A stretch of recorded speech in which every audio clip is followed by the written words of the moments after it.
Well, hey, everybody, welcome to the Military Wire with Mike Schindler. I am, in fact, Mike Schindler, and this is the Military Wire, where we interview some of America's most elite men and women who have served this country in hopes that you gain an aha moment that you can apply to your life so that you can move forward in a successful way, whether that's personally or professionally.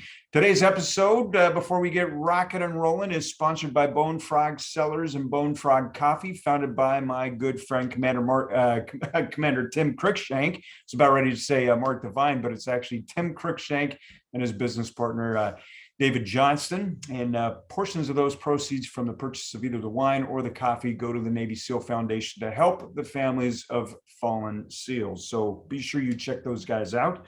If you guys are shoppers, check out OMF Community Outreach on Amazon, and portions of that will come back to our nonprofit where we can help our military veterans and families really get back on mission and purpose, help them discover their post-service identity. So be sure you guys do that as well. So we get into our topic. What if the secret to your success in corporate America actually stems from your training that you received in the military? What if that were the case? We're going to unpack that today. Our guest today is an Army veteran and VP of Franchise Development for the nationally renowned food chains Capriotti's and Wing Zone, Bruce Evans. So Bruce, welcome to the show. Hi, Michael. Thank you for having me. Absolutely. So you're here to really help us unpack whether the secret lies in our training and how we can maybe execute smartly as we go into corporate America, correct? Yeah, we could cut this interview short. I'll just say yes.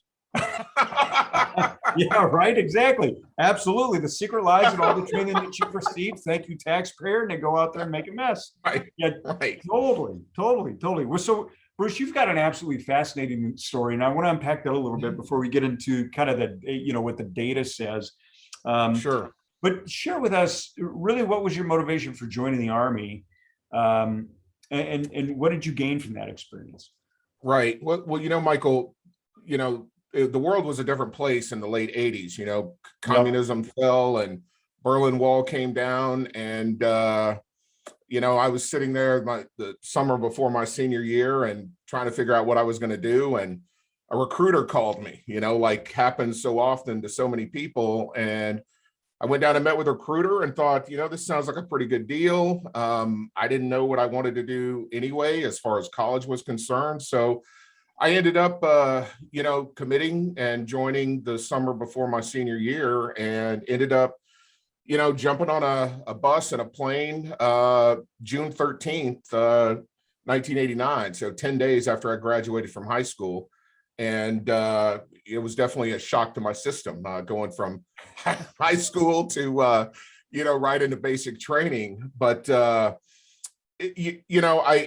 there's one thing I think that I look back on today that has always stuck with me. And look, when you're 18 years old, you're in your early 20s, you don't know what you don't know. And I was kind of a knucklehead, but one of the things that came out of that experience very early on is something that stuck with me, and it still stays with me today. And it's, I'm, like you do so often in basic training, you're up at 3 or 4 in the morning, you're running around. I'm running around, the streets of Fort Jackson, South Carolina, and about midway through basic, I step off into a pothole and pretty severely sprain my ankle. And I'm walking around in a boot and crutches for a while, and I start to get really, anxious. Am I going to have to repeat basic? Am I going to have to do this all over again? What's going to happen?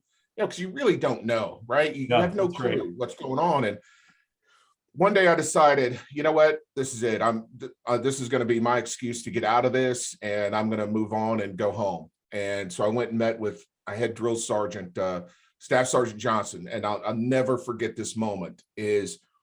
I can see it vividly in my mind today, standing there in his office. He's standing up right in front of me, and I give him my spiel, and he says back to me, Evans, if you quit now, it's just going to make it so much easier to quit the next time and the next time, and you'll end up being a quitter the rest of your life.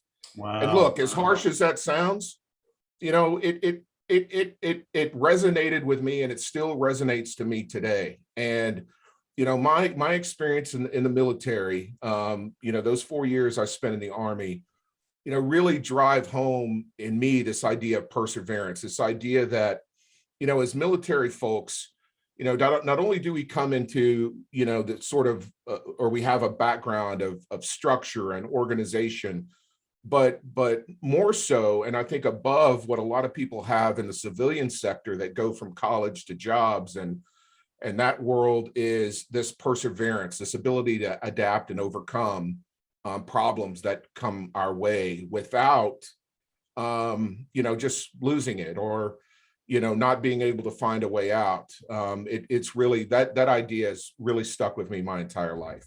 That's it. That's such.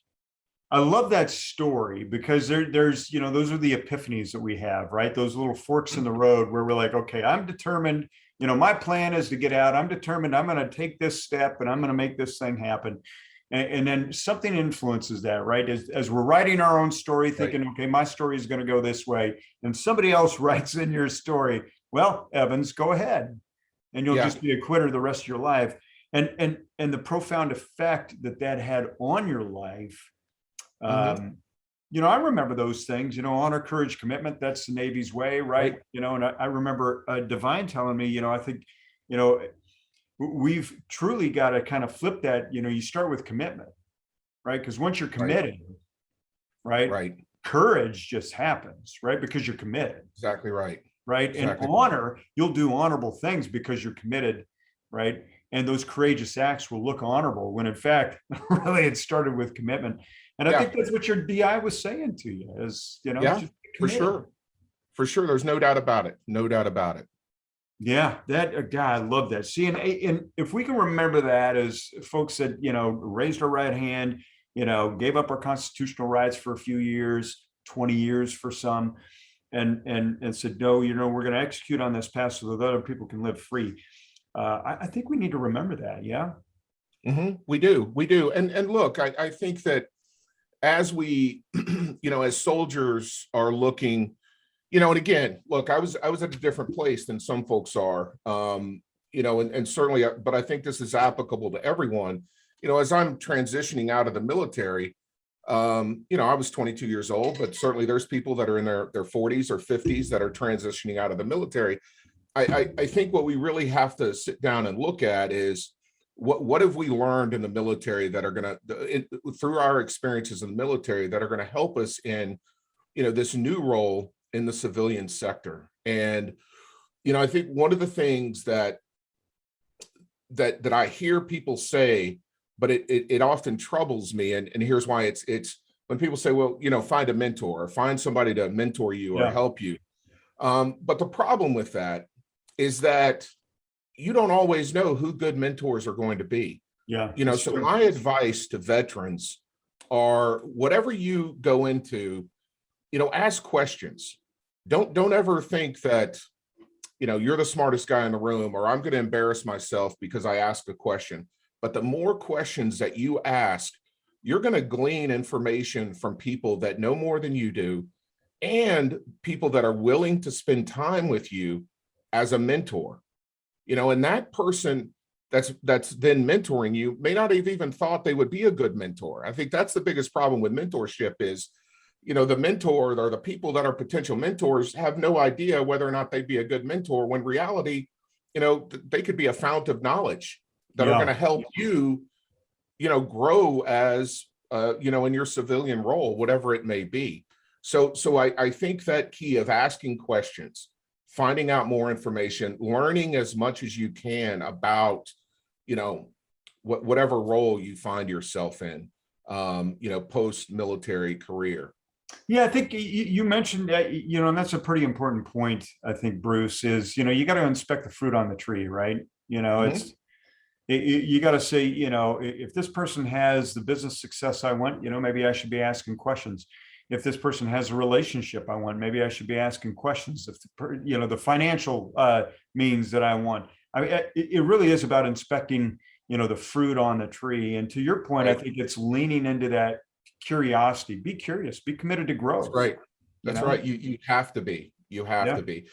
And the other thing too, Michael, is I think because I have an 18-year-old son now, but he's my oldest, and he's transitioning now from high school to college, and he's often thought about the military, which I'm encouraged, but you do what you want to do. You make the decision to do what you want to do. But what I see in him and what's gone on through his high school career is that I almost feel like there's a great lie that's being told to kids today coming up through high school and then into college, and this may be even going on in the military sector as people are transitioning, is that you have to know what you want to do. You have to have a plan. Yeah. They're already asking my son, what's your major going to be? He has no clue, right? And I think that what we have to do in life is really find something that we're passionate about. Yeah. And then to your point, really build on that curiosity about that passion to really find what you're going to be happy doing for the rest of your life. And look, you may have to, take a few steps, maybe you take a wrong path and, but get back on your horse and finding that thing that you're really passionate about doing, that needs to be the goal. And nobody has to have a decision the day you enter college or the day you exit the military. What am I going to do for the rest of your life? I think that is a great lie. Yeah, I would agree with you. I think, I'm that guy that, 14 jobs after I got out of the service, right? Because I was such a high octane guy. Right. And, I get out and I'm wandering, right? Like I'm a serial job guy. Like, every 3 months, I'm like, that's not working. That's not working. That's not working. Right. And it's really identifying that purpose. Like, what is my purpose? To your point, living on purpose with passion, right? Because then you get out of the bed, you lift your head off that pillow, right? You jump out of bed, you're like, all right, let's take on the world. And that brings me to a point, when you look at the data, when we hear about how many veterans are underemployed, right? That they're working in jobs that they can't really, that they really don't like, right? That they're miserable, it's impacting their mental health, etc. Let's talk about this purpose, because you talk about passion. I think passion is linked to purpose. So how did you land on your passion, on your purpose? How'd you find it? I really, a lot of it lies with me in curiosity. And it's interesting that you brought that up earlier, because throughout my career, other people have mentioned that and how they, describe me is if I don't know about, look, I'll tell you something, I was a history major in college, and here I am, a restaurant executive in franchising. I'm not using my history degree at all. I think my one regret is that I never took a business class, while I was in college. But you learned quickly, right? You worked right. But when somebody puts a P&L in front of you for the first time, I had to spend a lot of time figuring it out, how to read this and how to dissect it. And, I pat myself on the back that I can do it pretty well today. But I'll tell you something, I think that part of it is realizing that what I'm in today is not what I have to be in from a job perspective. I can improve my condition and find something else. And working in a job that I'm unhappy with doesn't make me less of a person either, right? It should be a stepping stone to finding something greater. And that goes back to that asking questions, talking to people, finding out what's really out there and what can I do. That is very disheartening to me, because look, in my career, I've certainly been in positions where I was absolutely miserable. I hated getting up and going to work every day. There was a time where I was in during my career, I had a job that I just absolutely hated. I hated even the people that I worked with. And, it was so bad that I spent about 90 days, like really, I was thinking, I'm gonna get my teaching certificate and I'm gonna teach school. I'm gonna use my history degree and I'm gonna get a job there. And Capriotti's came along. and a recruiter contacted me, and that changed my career. But look, talking about that path you're on, look, when I was in the restaurant business, I just my sister called me one day and said, "Hey, I've got this job waiting tables at Papacitos. You need to come. I'm making so much money. I got a job there waiting tables." I was such a terrible waiter that they made me a manager, and next thing I know, I'm transferring from Houston to Dallas with our GM. They're in Houston that got transferred, and I'm working there. I get promoted. I'm a kitchen manager, and I'm going to college, ended at University of North Texas, but I'm working like 80 hours a week. And by the time I graduate from college, and look, it took me 7 years to graduate college.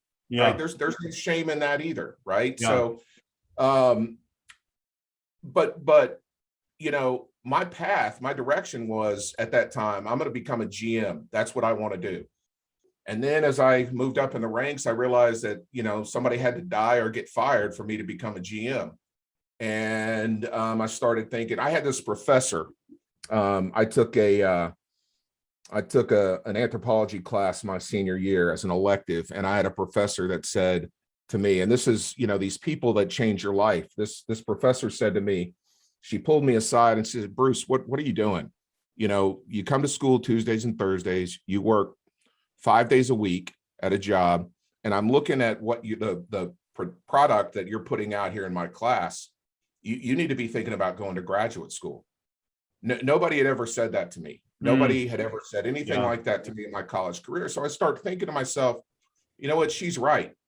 I start applying to graduate school. I get accepted. That's my next step. I'm going to keep working in the restaurant, go to graduate school. My fiance at the time, now my wife, said, "Hey, I'm looking at this new thing called monster.com, and there's a job at this restaurant company called Wingstop, and I think you might be a fit for it." I send in my resume. I get hired. They're looking for somebody that understands the restaurant business but knows nothing about franchising. And again, that path wise off to another direction. And next thing I know, I'm in franchising for 20 years in the restaurant sector. And so, look, we don't ever know what's going to come our way. And back to that earlier point about, having to know what you do, what you're going to do for the rest of your life when you turn 18, or you step off the bus, or you get out of the military and you're at home. It's just not the case. Yeah. It's not going to be the case. But we're always on the lookout. We're always trying to find what we're going to be passionate about. And look, I'm honest to God, I love getting out of bed every day. I love doing what I do every day. Even, back pre-COVID, when I was traveling 3 weeks a month, I loved what I did. But I still love what I do, sit at home now with spending more time with my kids, but doing what I do on Zoom every day. So it's finding what we're passionate about. It's asking the right questions. And look, if your passion is HVAC, if your passion is septic systems, if your passion is, I don't know what, but you work towards being the best that you can possibly be in that field. Yeah. And that's it. Yeah, I think that's so good, Bruce. I think sometimes we get all wrapped up in, what I do defines who I am. And I think what I'm hearing you say is that is not the case whatsoever. What you do is a product of who you are, certainly, but it doesn't define you. And if who cares? Right. Who cares? To your point, like if you love septic systems, go do it. Right. Do it with passion. That's right. Do it. And I think sometimes we get caught up in, I was guilty of that in the 30s, just chasing money and being 100% miserable, right? Oh, gee, me too, man. Me too. Yeah. I mean, just being absolutely miserable and then trying to, finally figuring it out. But I was curious. And that's where I think you and I share that same, be curious. When you get out, be curious, ask the questions, look for the mentors. The mentors, identifying a mentor as somebody that has something that you want, right? Right. And for me, I say, as long as it doesn't violate God's laws or man's laws, and it's worth exploring. So, So let's talk a little bit about your industry, because it's fascinating to me. I think franchising, one of the things that I appreciate about franchising, you ask me, Mike, what type of business? I'm like, why not find a business that has a model you can follow, right? Right, Do this, right, execute on this, and this is pretty much going to be your results. I mean, obviously the enemy right. gets to vote, but at Yep. least you've got a plan. So talk to us a little bit about your industry, Bruce. Well, it's definitely interesting that you bring that up. I mean, that's very much what franchising is all about, is having a proven model that's systemic and that can be easily replicated. And, for a prospective franchisee, it's about finding that model, that brand, that system that fits with you, that you're passionate about. So look, if you're going to get in the restaurant business and you're going to sell subs or burritos or ice cream, you better love that ice cream that you're selling every day, because if you don't love it, you're not going to do a very good job, selling it out to the marketplace. So, finding what you're passionate about. Second, find brands that you align with, that have value structures and people that are working within the brands that you align with personally, professionally. They have goals that align with your goals and a structure that's going to align with your structure. You know, Look, I think that there's a lot of people out there in the civilian sector that are in positions that, to some degree are similar to the military in their systemic nature and their processes and procedures, engineers or architects or things like that. But I think, again, the difference between those folks and people that are in the military is the military's ability to overcome adversity, Mm. right? There's always going to be difficult times, and how do we get through them, and how do we, lead teams to get to those answers? Not everybody in civilian sectors that have been in the civilian sector that have been successful truly have the ability to do that. And again, that's where, veterans really, lead the way in something like franchising. And veterans are, very, they're highly sought after in the franchising industry because of, their ability to follow systems and make them their own and make them successful. Do you find that And they succeed? Like if you were to, kind of look at, a comparison sheet, do you find that your veterans outperform some of your civilian franchise owners? In that they do succeed in their ability to follow the systems Yeah. and execute on those systems every day and make them successful. Sometimes you see folks from the civilian sector that will do that, but it takes them a greater amount of time to say, okay, I'm going to follow the system. Got it. But a lot of the veterans that we're working with today, they are following those systems from, looking at real estate to the construction process to training and opening, just like clockwork. So maybe the adoption is quicker. Is that what I'm hearing you Right. say? That's exactly right. That's Yeah. exactly right. Yeah. Which ultimately, adoption leads to success much quicker. The quicker you adopt, the quicker you're successful, especially with a proven model. Yeah. Yeah. That totally makes sense. So if there was one thing, Bruce, that you would encourage those who are getting ready to transition out, if there was Mhm. one bit of advice you could give them that would make their transition better, what would it be? What would you say to them? Never assume you're the smartest guy in the room. Walk into every room thinking you're the dumbest guy in the room, and sit back and listen, Yeah. take in information, pay attention, absorb it, and ask questions. I think that's the biggest way to gain knowledge. And that's what this game, if we were to put it that way, is all about, is gaining knowledge and doing everything you can to learn. I think is really key. Yeah, that's so cool. My dad shared something with me. He said, when I was getting ready to go into the service, actually, he said, if you want to become the smartest person in the room, I'll tell you how to do it. And I thought, oh my gosh, it's going to be amazing. I can't wait. You're the cocky 17, 18-year-old. You're like, Right. I'm getting the elixir here. I'm getting the secret. Yeah. And he said, be the last person to speak.